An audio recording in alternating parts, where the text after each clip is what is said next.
నటసింహం నందమూరి బాలకృష్ణ గారు నటిస్తున్న 109వ cinema title విషయంలో గత కొన్ని రోజులుగా అనేక రకాల గాసిప్స్ వైరల్ అవుతున్న విషయం తెలిసింది. అయితే ఫైనల్ గా ఆ విషయంలో మేకర్స్ అయితే క్లారిటీ ఇచ్చేసారు. కార్తీక పౌర్ణమి రోజున విడుదల చేసిన టైటిల్ టీజర్ ద్వారా ఈ చిత్రానికి అయితే డాకు మహారాజ్ అనే ఇంట్రెస్టింగ్ టైటిల్ అంటే ప్రకటించారు. మరి డాకు అంటే అర్థం ఏంటో తెలుసా? డాకు అంటే బందిపోటు అని అర్థం. అంటే బందిపోటు మహారాజ్ అని అర్థం వస్తుంది ఈ సినిమా. మరి ఈ బందిపోటు రాజు అయితే ప్రజలకు మంచి చేసే రాజుగా ఉన్నట్టు. దానికి తగ్గట్టే ఈ టీజర్ లో మనకు దర్శకుడు బాబీ వాయిస్ ఓవర్ తో పవర్ఫుల్ డైలాగ్స్ అయితే హైలైట్ అయినాయి. ఆ డైలాగ్స్ ఏంటంటే, ఈ కథ వెలుగులు పంచే దేవుళ్ళది కాదు, చీకటులను శాసించే రాక్షసులది కాదు, ఆ రాక్షసులను ఆడించే రావణుడిది కాదు, ఈ కథ రాజ్యం లేకుండా యుద్ధం చేసిన ఓ రాజుది, గండ్రగొడ్డలి పట్టిన యమధర్మరాజుది, మరణాన్ని వణికించిన మహారాజుది అంటూ హీరో ఎలివేషన్స్ అయితే హైలైట్ చేసిర్రు ఈ టీజర్ లో. మొత్తంగా టీజర్ తో ఈ సినిమా ఎలా ఉండబోతుందో చెప్పేసిర్రు. ఇక ఎడారి లాంటి భయంకర వాతావరణం, ముగ్గురు పవర్ఫుల్ విలన్స్, ఇక బాలయ్య గారి హిందీ డైలాగ్ వంటి అంశాలు ఫ్యాన్స్ కి అయితే మంచి కిక్ ఇచ్చినాయి. అలాగే ఈ టీజర్ లో అయితే బాలయ్య గారు స్టైలిష్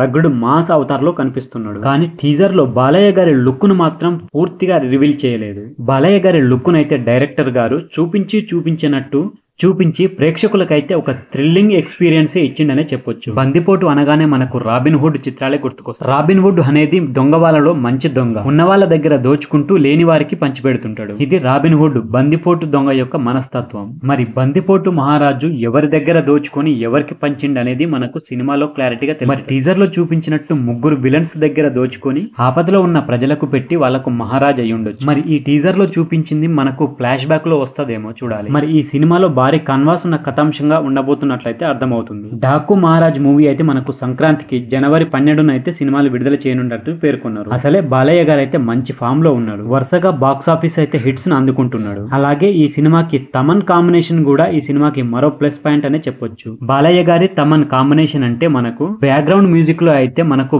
బాక్సులు బద్దలు అవ్వాల్సిందే. బాలయ్య గారి సినిమా అంటే తమన్ గారికి అయితే పూనకాలు. మరి చూడాలి ఈ సినిమాలో తమన్ గారు ఎలా వాయిస్తారు మ్యూజిక్. సో ఫ్రెండ్స్, ఇది డాకు మహారాజ్ మూవీ టీజర్ కు సంబంధించిన రివ్యూ వీడియో. ఈ వీడియో కనుక మీకు నచ్చితే మాత్రం మన ఛానల్ని తప్పకుండా సబ్స్క్రైబ్ చేసుకోండి.